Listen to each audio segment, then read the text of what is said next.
Good day to you all. My name is Ulssi Abubakar from the Department of Library and Information Science, Faculty of Education, Bayero University, Kano.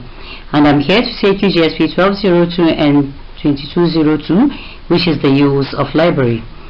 As you can see, this course is divided into several modules, and I shall be taking you the first module, which has to do with the history of libraries, the types of libraries, and the functions of libraries. Thank you. Now, starting with the introduction, the module is divided into 4 major topics, which is the nature and concept of libraries, the objectives and functions of libraries, the brief history of libraries, and the types of libraries in the African society. Let me begin by starting with the nature and concept of libraries. As we can see, man after birth is expected to live and die. In between these, man is raised in order to fit properly into a society where he is expected to take on leadership roles for the benefit of humanity, such that the society will continue to thrive even long after the demise of man.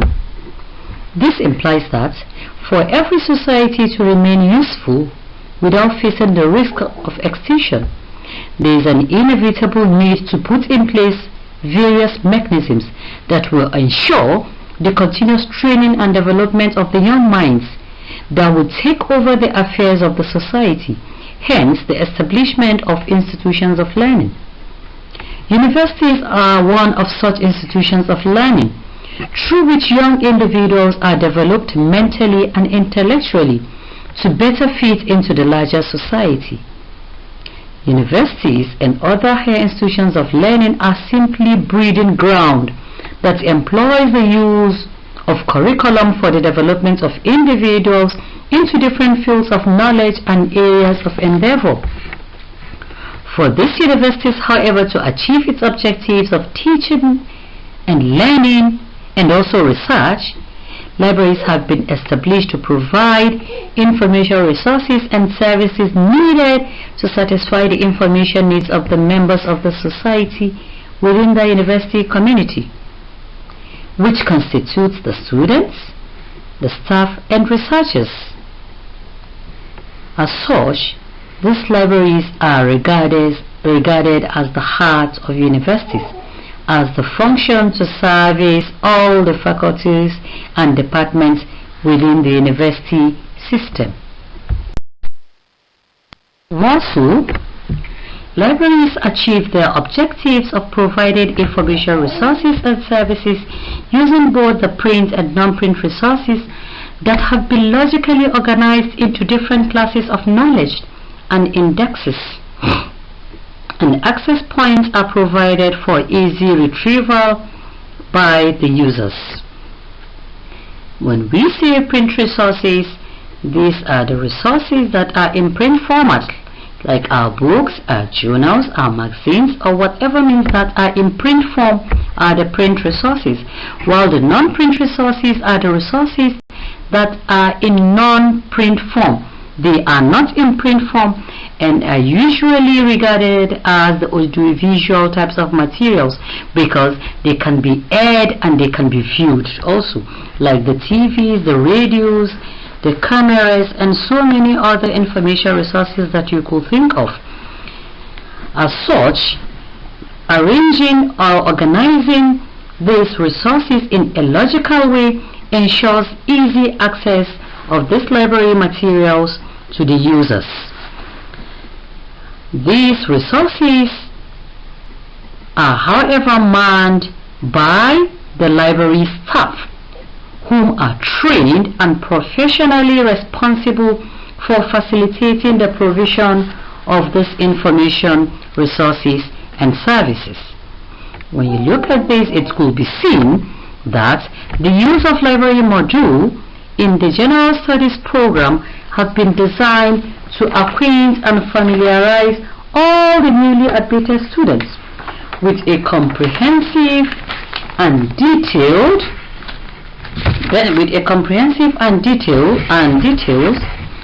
on the benefits of the library for their academic pursuits, how to search for information, how to retrieve the information resources that are needed in order to support the academic research, as well as the available sections, units, and departments within the library in order to support the teaching, learning, and research.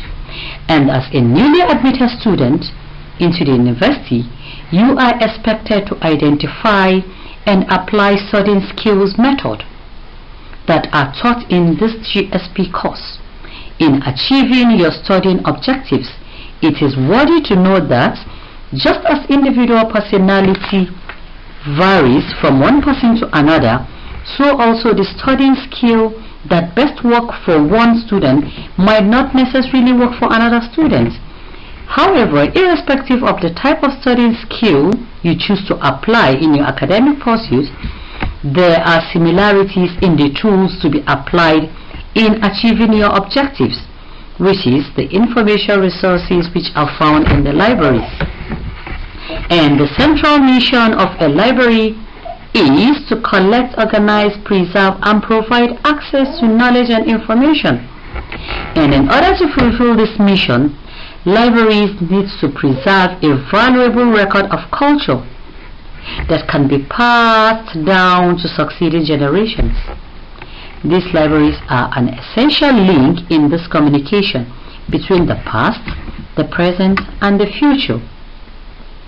More so, whether the cultural record is contained in books or in electronic formats, libraries should ensure that the record is preserved and made available for later use. With this, libraries need to provide people with access to the information resources and services that they need to work, play, learn, and govern with. People in many professions use these library resources to assist them in their work. And these people also use these library resources to gain information about their personal interests or to obtain recreational materials such as films and novels. Students also use libraries in order to supplement and enhance their classroom experiences, to learn skills in locating source of information, and also to develop good reading and study habits. Moreover, public officials also use libraries to research legislation and public policy issues. One of the most valued of all cultural institutions is that the library provides information and services that are essential to learning and progress. The library is therefore seen as an information environment that provides and enhances personal developments, because it helps and influences the student's overall academic achievements. Thus, the effective utilization of information resources in the library is critical to the student's overall academic achievements. And the library as an institution is associated with the selection, acquisition, organization, storage, processing, retrieval, and dissemination of information to its varied group of users, so that any user can easily have access to whatever type of material that is found in the library. For the effective provision of information services, a library is therefore expected to provide right information at the right time and in the right form. Therefore, libraries are seen as partners in progress and in the achievements of learning and the development of every student. Now, looking at the objectives of the library, so when we say objectives, we are talking of the goals at which are set aside to be achieved. And just like every organization, libraries have set objectives that are being designed for them to achieve in order to satisfy the information needs of the users it serves. However, there are three major objectives of libraries which are as follows. One is to provide information resources, two is to provide information services, and three is to provide conducive environment for reading and research. Now let's take the first major objective, which is the provision of information resources. When we say to provide information resources, one of the major objectives of the library is that the library must have information resources that it needs to provide for its different users. These libraries, when you look at this, cannot function without these information resources, because it is the available resources that the library has that the users or the clientele or the patrons are coming to seek for. Therefore, the libraries are being characterized by the provision of information resources. Information resources that are current, information resources that are relevant, and information resources that will meet the needs of this user. As such, this library must provide adequate information resources for its users or for its users' community. As such, one of the main objectives of the library is the provision of information resources. Without the provision of information resources, the library is not considered a library. These resources, as you could see, could be in either the information, the print resources or the non-print resources, which all needs to be provided in order to satisfy the needs of its users. And then two, another main objective of this library is to provide information service. When we talk of information service, we are referring to the service at which the library gives to its users. It could be in the form of assistance also, to serve people with the information that they need to use. Therefore, libraries and information centers are tasked with the responsibility of providing appropriate information services to the users. However, libraries are characterized by different information services. It could be a lending service, a loan service, or a lending service whereby libraries could lend out materials to users. It could be a reader service where libraries could give people resources to use for reading purpose. It could be a reference service whereby libraries could give reference materials or answer reference questions to the users. It could also be a photographic service whereby you could photocopy information resources that could not be taken out of the library, and so many other services. Even though there is a technical service which is usually carried out behind the scenes, not responsible for the students or the users of those libraries. It is usually carried out by the staff that are responsible for organizing the library resources that are available. They are there to organize by way of classifying and cataloging the information resources that are available. Therefore, providing information resource is one of the major, providing information services, is one of the major objectives of any library that is being established. And then the third objective of the library is to provide a conducive environment for reading and research. When we say a conducive environment, we are referring to the environment that is comfortable, in which the atmosphere is also comfortable for one to use. A conducive environment is an environment whereby one feels he or she is comfortable with what he or she is doing. And in this case, users are meant to use this library for reading and research. As such, in as much as the users of this library are not comfortable to use this library for reading and research, then the objective of this library is not being achieved. Therefore, libraries need to provide a conducive and comfortable atmosphere and environment for reading and research to take place.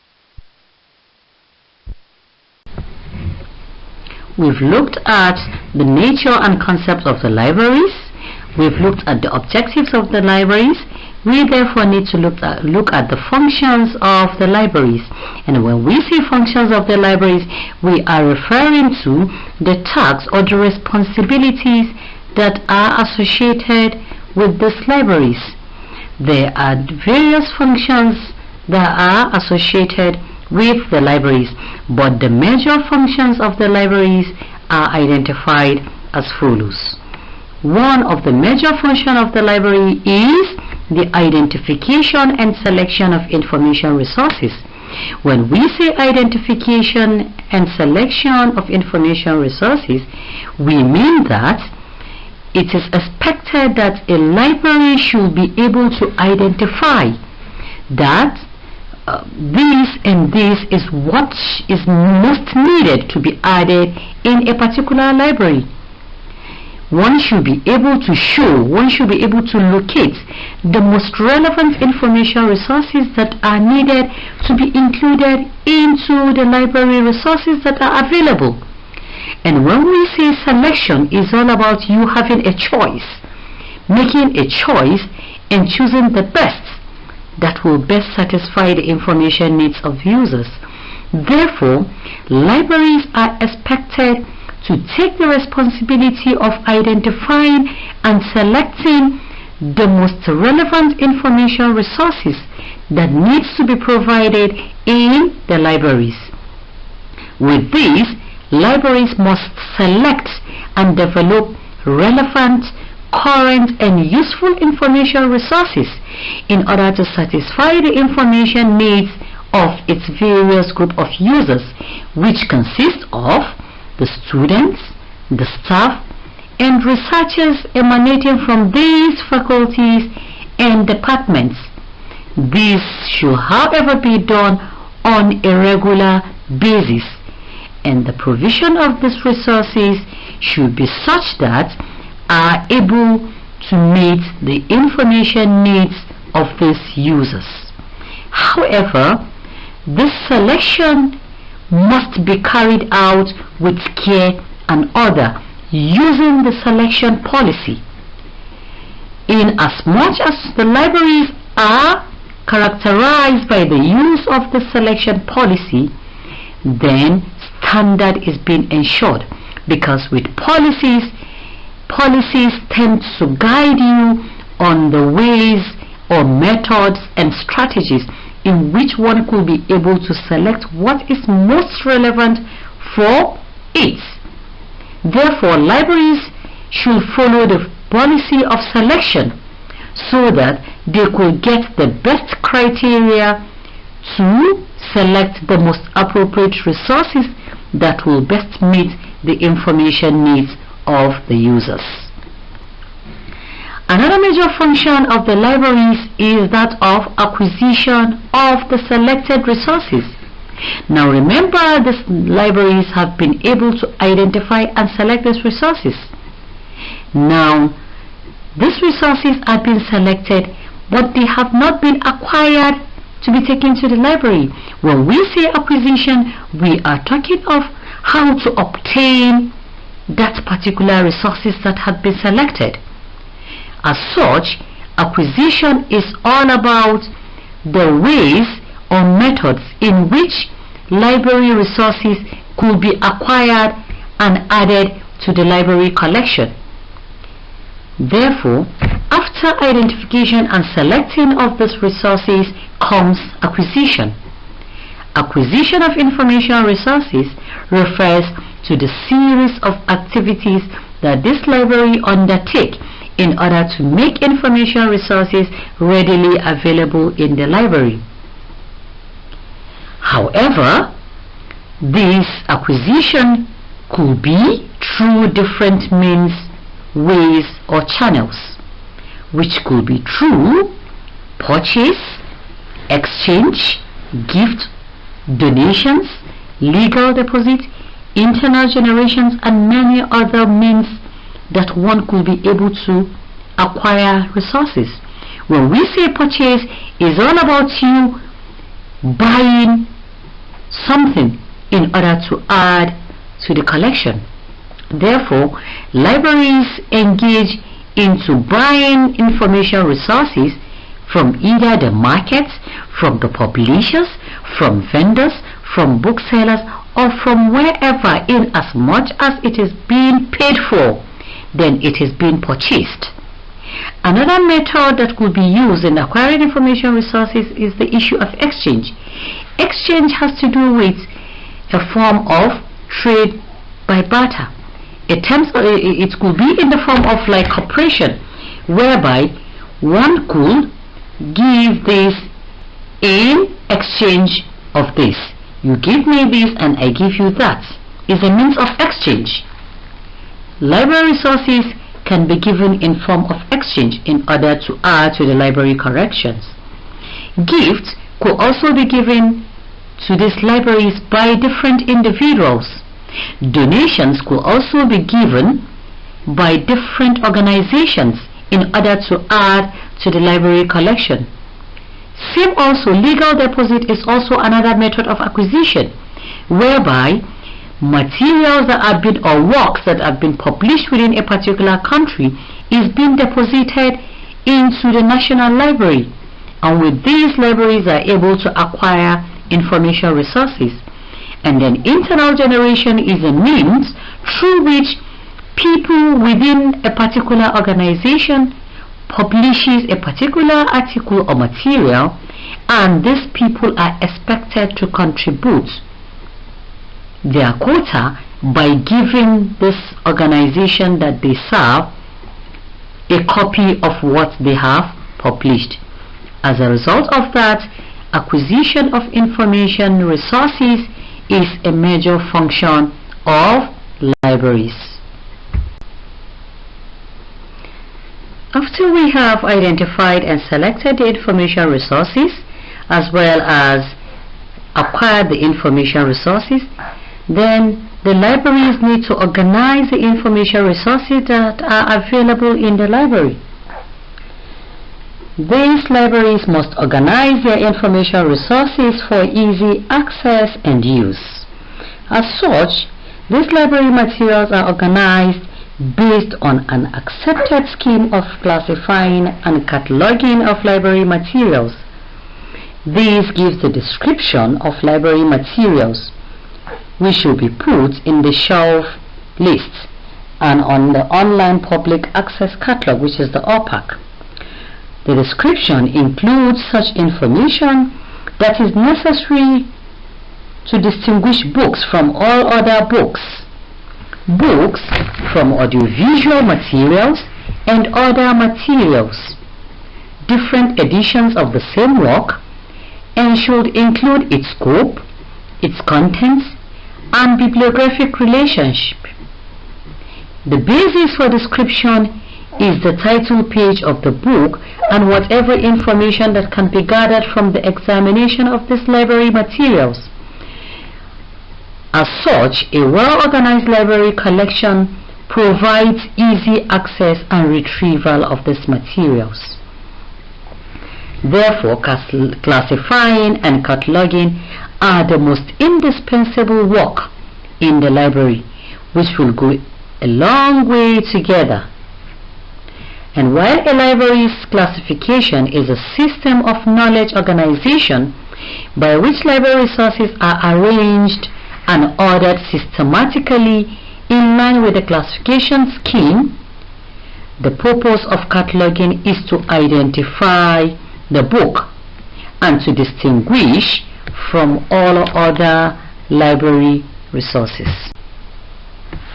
After we have identified and selected these information resources, acquired the information resources and organized those information resources, then we need to store and preserve these information resources.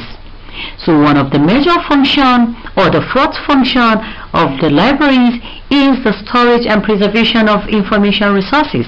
When we say storage, we are referring to the ways in which one could store something so that it could be used whenever it is needed. And when we are talking of preservation, we are referring to the methods in which something could be kept so that it could last longer. Now, looking at the information resources that have been organized for use, these libraries have to store and preserve these information resources. As such, storage and preservation of information resources is very important for the continuous and survival of the library resources and services. The libraries, as parts of their functions, must ensure that all measures are put in place for the proper handling of these information resources, thereby avoiding these materials from being deteriorated or harmed or being misused or mishandled. As such, all measures need to be put in place so that these resources could remain in their proper form and state for everyone to be able to have access to and use. With this, the old or outdated information resources are usually weeded out of these libraries. When we say weeded out of the libraries, we mean taking them out of the library, because these resources are no longer useful in the libraries. So they don't need to be stored because they are no longer relevant and they are outdated by nature. As such, these resources are taken out of the library and replaced with new and updated version of it. As such, provision should also be made for the preservation of electronic information in order to ensure the continuous access and use, because information in print form could be converted or transformed into the electronic format so that they could last longer for the future generation of users to use. Another major function of this library, and which is the last function, is the issue of dissemination of resources.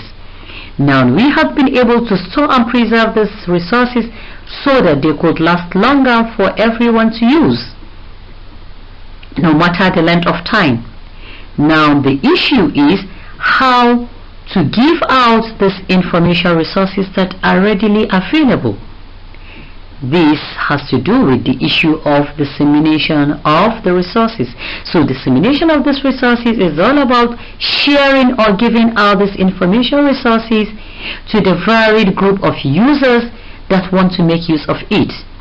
And since these libraries are not just storehouse of information resources, they are expected to disseminate this information resources as well as the provision of information services such as the selective dissemination of information, the literature search and retrieval services, the indexing and abstracting services, the reference services, the circulation services, and many other services that you could think of, which can be provided either online or offline. These services are, however, carried out with the help of a professional librarian. So all these functions that are carried out are being supported and ensured by the help of the librarians. Now let's look at the brief history of libraries. As you can see, the word library comes from the Latin word liber, which means book.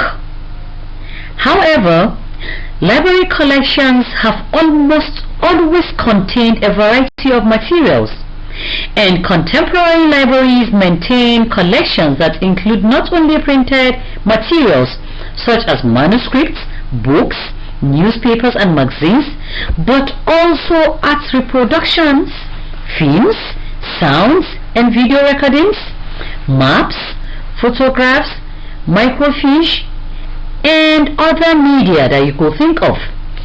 And in addition to maintaining these collections within the library building, modern libraries often feature communication links that provide its users with access to information at remote sites. More so, some writers are of the opinion that the history of library is as old as the history of man. These writers believe that the creation of man came along with the means of communicating his ideas, known as the oral tradition. And through this, man has been able to process oral information that contains the history of his activities, which was usually transferred from one generation to another by the use of the word of mouth. Therefore, since this business of library is the business of information processing, irrespective of the format in which it appears, then it will be right to aver that libraries have always been in existence for as long as man began communicating his actions and ideas from one person to another. And on the other hand, other scholars argued that the development of libraries dated back to a period in ancient times as far back as 6000 BC, when man began putting pen to paper in order to document the history of his daily transactions. Also, Oki in 2014 also stated that the development of libraries witnessed steady growth through several civilizations, such as the Egyptian civilization, Mesopotamian civilization, the Greek civilization, Islamic civilization, Roman civilization, and many other civilizations. These civilizations recorded great achievements in several fields of human endeavor, such as writing, agriculture, literature, philosophy, medicine, astronomy, and so many other fields that you could think of. And the various activities associated with these disciplines and their discharge were what necessitated the art of writing in the first place. And in a bid to communicate his ideas across distance, man developed language, and language which became a standard for communication across different societies and civilizations down to this age. Language as communicated by the word of mouth had its limitation due to the transitory nature of man and the tendency of having recorded messages distorted as a result of time and distance. Hence, they need to have in place a means of documenting the activities that makes up history. Notable among the traditional information resources upon which the activities of man were first documented include the stones, walls of cave, bark of trees, the vellum, the clay tablets, and later came papyrus that was developed by the Egyptians.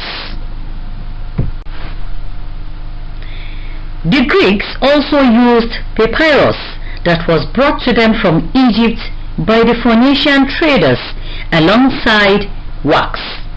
and all these served as writing materials in the ancient times. In the course of time, the Greeks discovered the use of parchment, which was made from the skin of animals. The Romans, as noted by Halley, also used papyrus, wax, and parchment for their writings. Wax tablets were used by every educated person in the ancient Greece and Rome as writing material. The tablets were made of wood and were like little trays with raised edges. The centers of the tablets were coated with wax, and they were used as we use the notebook for writing. Allen, 1967, also noted that a pointed instrument called stylus was also used as the pen on the wax tablets. In addition, different forms of writing were also developed, such as the cuneiform writing that was done on the clay tablets or short cylinder or pipes, which were kept in outer cases, also made of clay. The hieroglyphics writing, of which archaeological discoveries suggest that those of the Egyptian hieroglyphs may be the oldest form of writing. The earliest evidence of an Egyptian hieroglyphic system is believed to be from about 3300 or 3200 BC, and the Egyptians used hieroglyphs for the next 3500 years. It could therefore be said that writing materials progressed from the use of stones, bark of trees, and so many other forms through the use of papyrus, clay tablets, wax, and parchments to paper. Paper, which was invented in China in AD 105 by a Chinese called Cylon, became the most outstanding and the most widely used of all the writing materials. It was widely used in China and was later passed to the Muslims in Baghdad at about AD 800. Although paper, after its initial invention, was manually used by scribes in monasteries, it wasn't until in the 1450s, after the invention of the movable type printing machine by Johannes Gutenberg and his associates in Mainz, that is Germany, that paper actually took its rightful place as the major means of communicating ideas and knowledge among other types of information resources in libraries. Therefore, the coming of paper marked the beginning of true librarianship, where rooms or houses in some cases were provided with shelves containing books and other information-bearing materials, and was usually under the care of a librarian. Similarly, there are other famous libraries that have existed in the ancient times, some of which include the Alexandria Library, the Pergamon Library, the Roman Library, the Islamic libraries, and the African libraries. We're going to look at the Alexandria Library firstly. The Alexandria Library was said to be the famous library of Alexandria in Egypt. This library contained probably the largest collection in the ancient world. More than 400,000 items were said to be included in that library. And King Ptolemy I was said to have founded the library before his death in 283 BC. But his son Ptolemy II was most responsible for expanding the library's collection. However, after acquiring remnants of the library amassed by Aristotle, Ptolemy II hired scribes and scholars to collect, authenticate, copy, and edit the works of all known Greek philosophers, dramatists, and poets, and to translate the sacred texts of other cultures into Greek. As such, these texts were transcribed onto one side of papyrus scrolls made out of an easily harvested and readily available reed from the Nile River. And with this, Ptolemy II also expanded the building in which he housed his flourishing collections.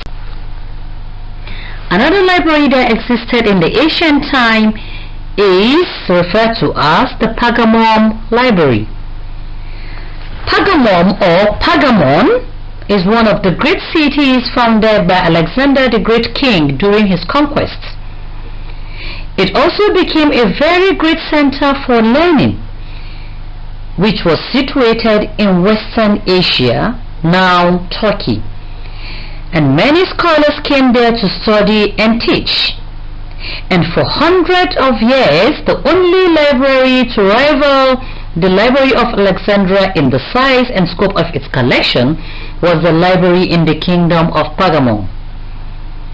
Pergamon's library was the center for all things cultural, and the Greek writer Plutarch said that it had approximately 200,000 volumes of collections. It came to be known as one of the most important libraries in the ancient world and was second only to the Library of Alexandria. Also, according to the ancient chronicle Pliny the Elder, the Library of Pergamon became so famous that it was considered to be in keen competition with the Library of Alexandria. Both attempted to amass the most complete collection of texts, and they developed rival schools of thought and criticism. However, archaeological research indicates that the Pergamon library contained as many as 160,000 scrolls. Unlike the Alexandria library, it had a catalog to simplify access to the collections. The library was founded by Attalus I, who reigned from 241 to 197 BC, while his son Eumenes II, who reigned from 197 to about 160 BC, significantly expanded the library. Attalus III, who became ruler of Pergamon in 138 BC, bequeathed his kingdom and its library to the Romans in 133 BC. With this, there were however claims that the library got burnt during a period of war by Julius Caesar of Rome, while others alleged that the content of the library was given to Cleopatra as a wedding present to add to the Alexandria library by Mark Antony, the then ruler of Macedonia. Another library that existed in the ancient time was the Roman libraries, and it was clearly stated that after conquering Macedonia, that is in Greece, in 146 BC, the Roman Empire acquired large collections of literature from the Greek libraries scattered throughout the region. And it was mentioned that Roman officials often carried this literature back to their private villas as spoils of war, and this brought about a blend of both culture, later to be known as the Greco-Roman culture. And as the Roman Empire grew in wealth and power, Romans considered it fashionable to surround themselves with books as a mark of social distinctions, and as such, there were many private libraries in classical Rome, including that of Cicero. Indeed, it became highly fashionable to own a library, and that by 50 BC many wealthy Roman families had developed extensive private libraries. Although Caesar commissioned a public library for the Romans before his death, it however never became open to members of the public until the 28 BC, when the Emperor Augustus dedicated 2 collections attached to the temple of Apollo. Now next on the types of libraries that existed in the ancient times is the Islamic libraries. When you look at the Islamic libraries from the name as it implies, it could be seen that the history of the libraries in the Islamic era was mostly attributed to the activities of Prophet Muhammad ﷺ in the 7th century. His followers transcribed his teachings into the Quran and Hadith, a papyrus codex that quickly became the sacred scripture of the Muslim religion. As such, believers were encouraged to read it and commit substantial portions to memory. In subsequent decades, as armies of Muhammad ﷺ's successors conquered more territory, they took the religion of Islam and a commitment to literacy with them. The establishment of libraries of sacred texts, especially in mosques such as Al-Aqsa in Jerusalem and the great mosque, that is the Umayyad mosque of Damascus, was a natural outgrowth of their conquests. The Abbasids were influenced by the Quran and Hadith, such as the ink of scholar is equal to the blood of martyr. Other noteworthy libraries of the Islamic world include those of Baghdad under the Harun al-Rashid, Cairo, Alexandria, and also Spain, where there was an elaborate system of public libraries centered on Cordoba, Toledo, and Granada. And with these, Arabic works from these libraries began to reach Western scholars in the 12th century, about the time that Greek works from Constantinople were filtering through the West. Another library that existed in the ancient time was the African library. When we say the African libraries, these are libraries in the African countries. And all through the 20th century, foreign organizations were at the forefront of developing libraries and information centers in Africa. Foremost among these agencies were the British Council, the Carnegie Corporation of New York, and the now-abolished United States Information Agency, whose functions were transferred to the United States Department for International Development, that is the DFID.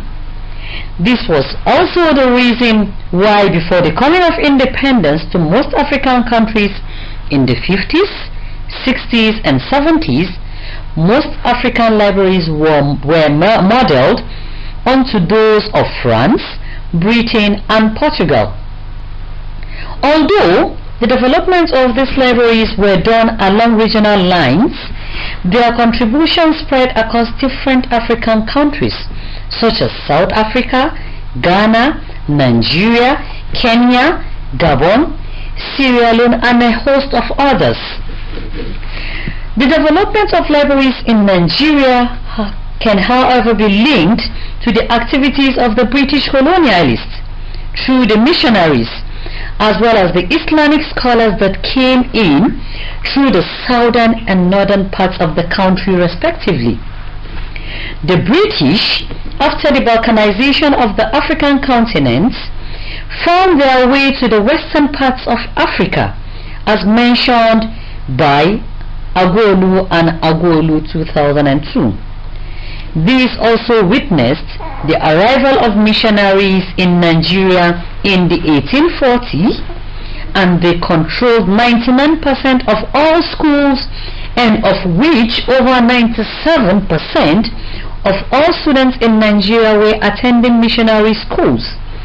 And by the end of the Second World War, there were few literate Nigerians who had not received all or part of their education from the missionaries.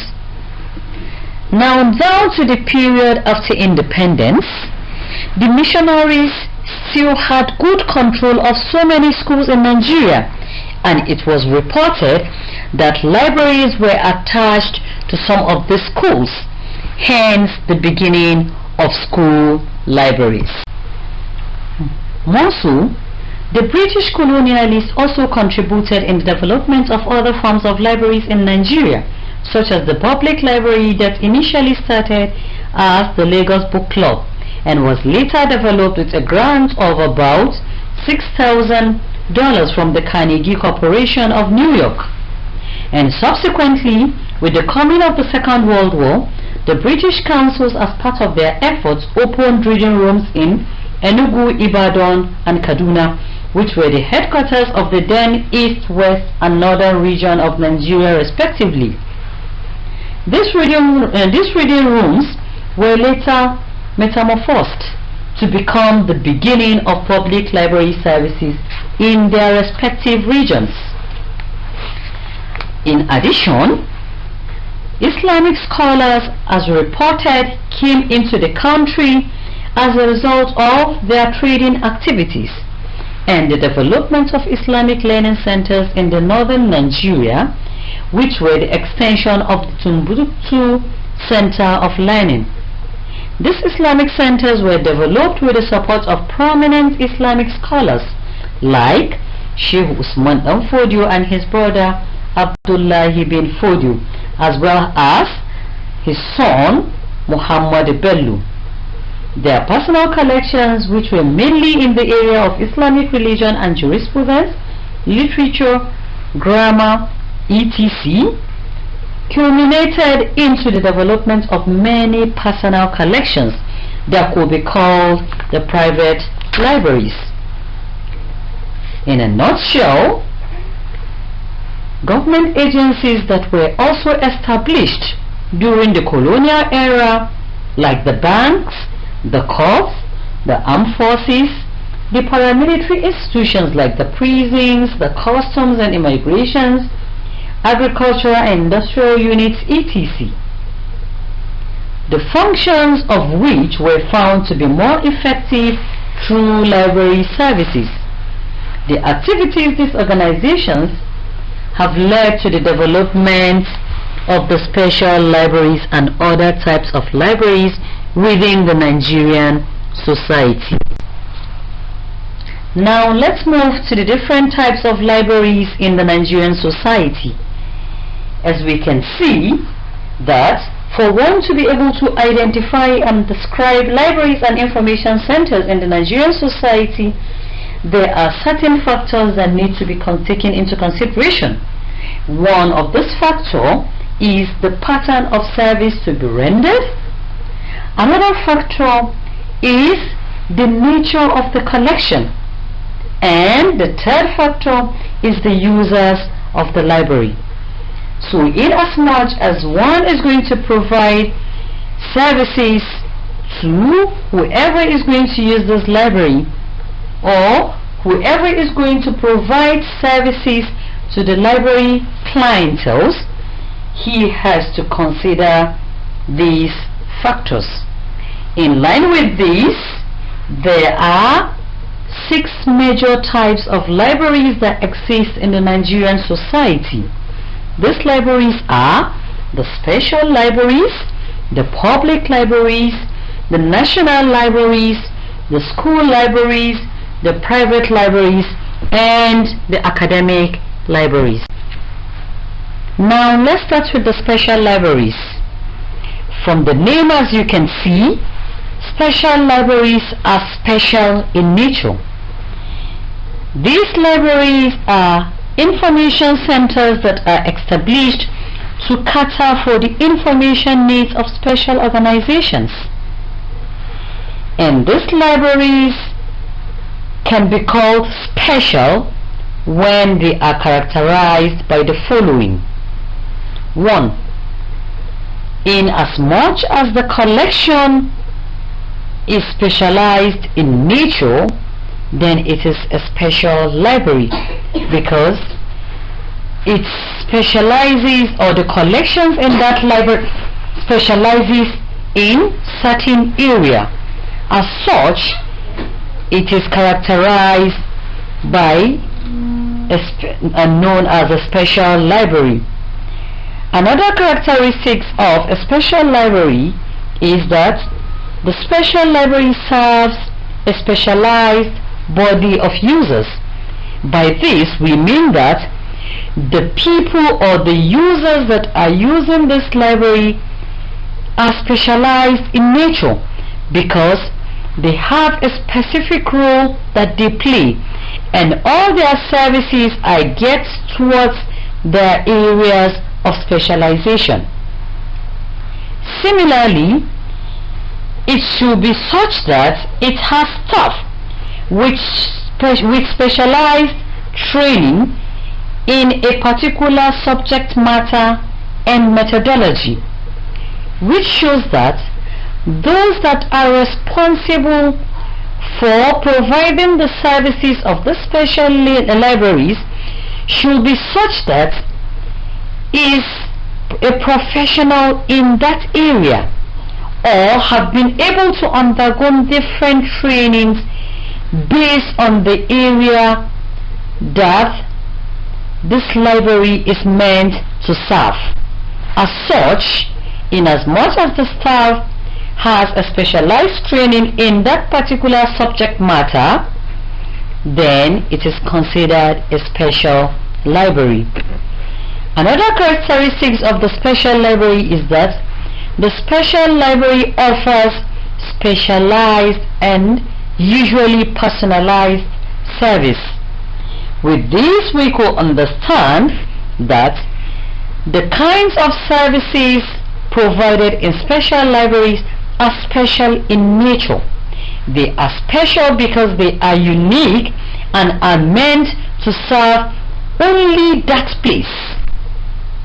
And that is why they are personalized, and that is why they have a personalized service, because it is personally meant for that special purpose. In search for a more comprehensive definition, these libraries were primarily designed to serve a limited number of experts, scientists, research workers, and not coming within any of these categories of national libraries, university libraries, and school libraries. Their holdings in general relate to some particular subject matter like agriculture, medicine, law, etc. And these libraries may be attached to various bodies such as parliaments or government departments, scientific or other research institutions, learned society, museums, professional associations, industrial associations, and many more. The second type of library is the public libraries. The public library, from the name, is a library that is meant for the public. It is also referred to as the People's University.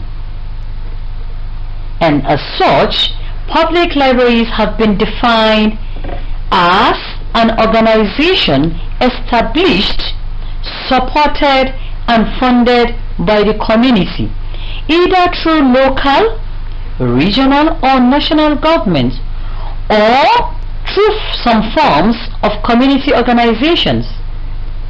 This library provides access to knowledge, information, and works of imagination through a range of resources and services, as it is equally available to all members of the community without discrimination, irrespective of race, nationality, gender, religion, language, educational status, economic status, and many more. As such, it could be seen that these public libraries are libraries that are established for the purpose of serving the general public. Therefore, they acquire materials that covers all areas of knowledge.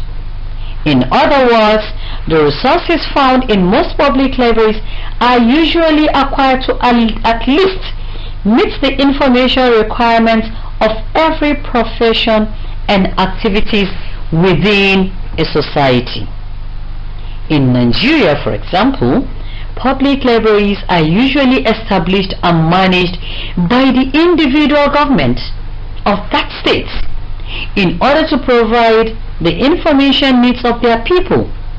And in order to cover the whole state, however, branch libraries are usually established at the local levels to bring library services closer to people.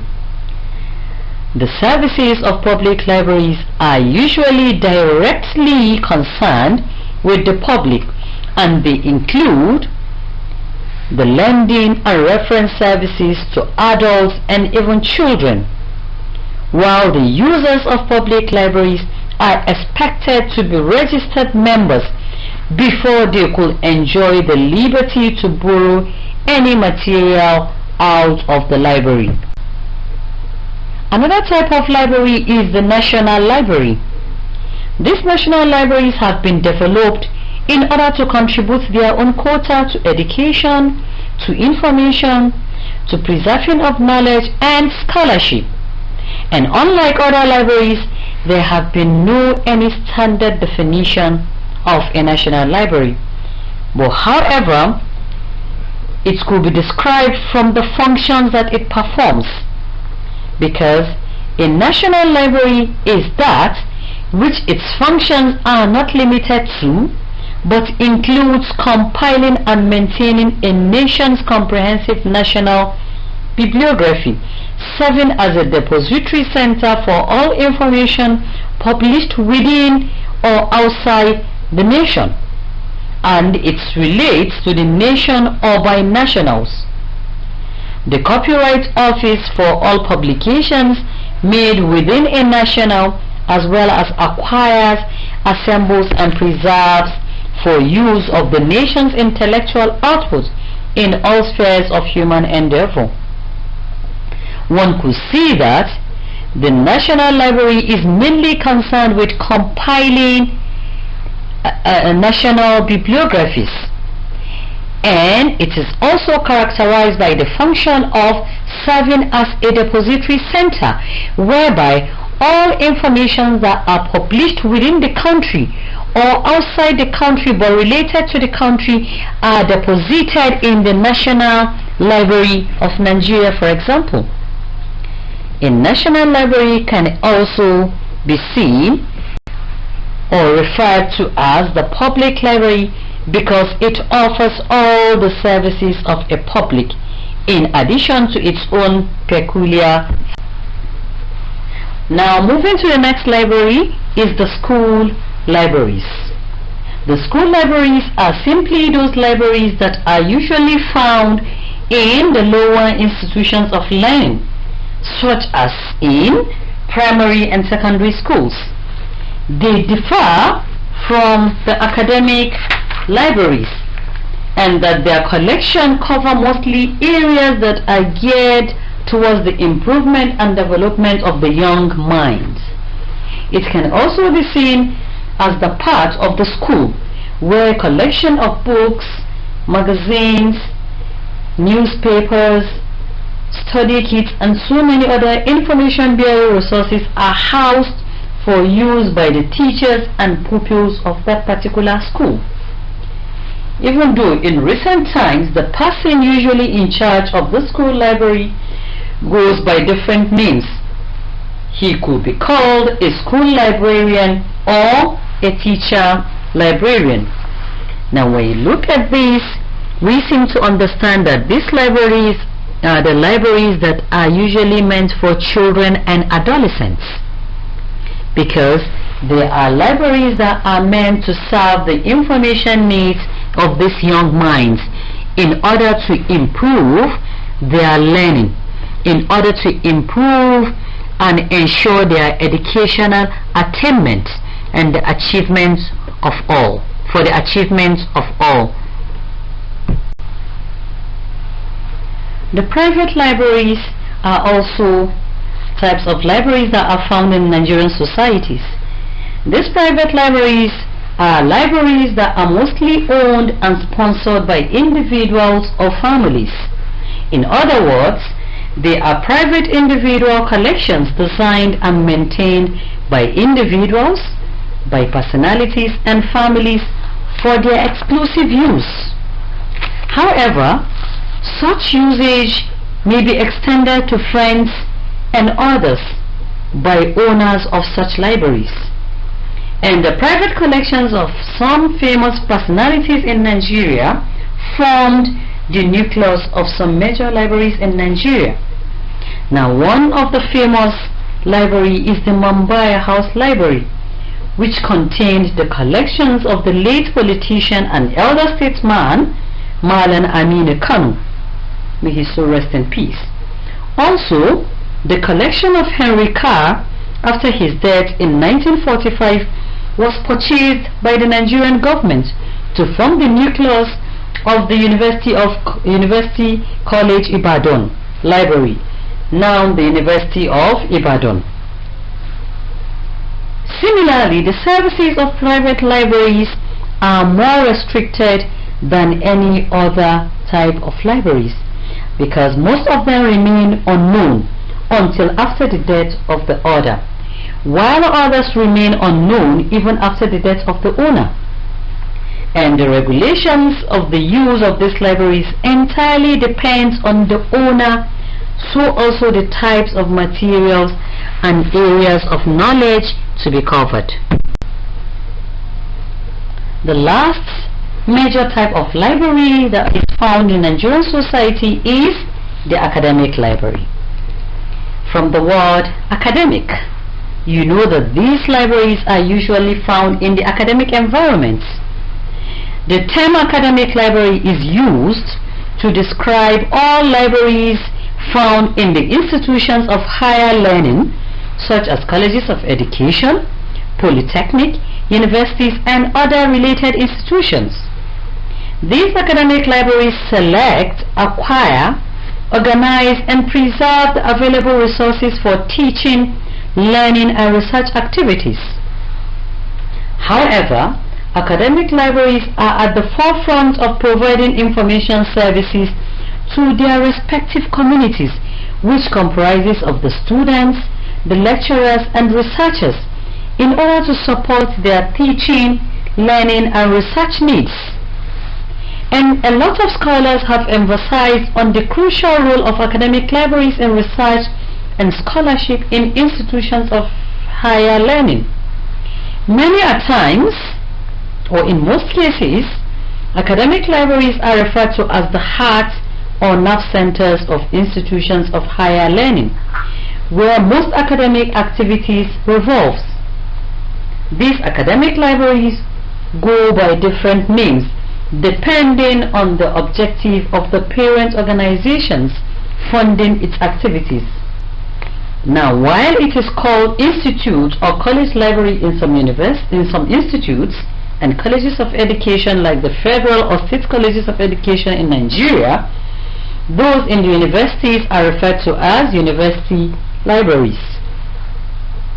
Additionally, the use of an academic library is usually restricted in nature, as access to its resources is granted only after presentation of evidence of membership of the academic community, either by virtue of being a staff, a student, or a researcher from a sister university, but with an introductory letter. In some cases, students are expected to show evidence of registration with the library, even though you are a student in the university. In such case, one must be a registered member before taking any material out of the library. Now you can see that these academic libraries are the libraries that you can mainly see in this institution, that is in Bayero University, Kano. It has been characterized by different kinds of information resources and services, with different librarians to provide the services of that library. With this, conclusively, we can see that we've seen the various types of libraries that exist. In the ancient times, we've looked at the brief history of libraries, we've looked at the objectives of libraries, the functions of libraries, and the various types of libraries that exist in the Nigerian society. And as such, we seem to understand that the evolution of libraries have been playing a very significant role in this country. And as such, these libraries are highly needed for our personal development and for the development of the society at large. Thank you so much for listening.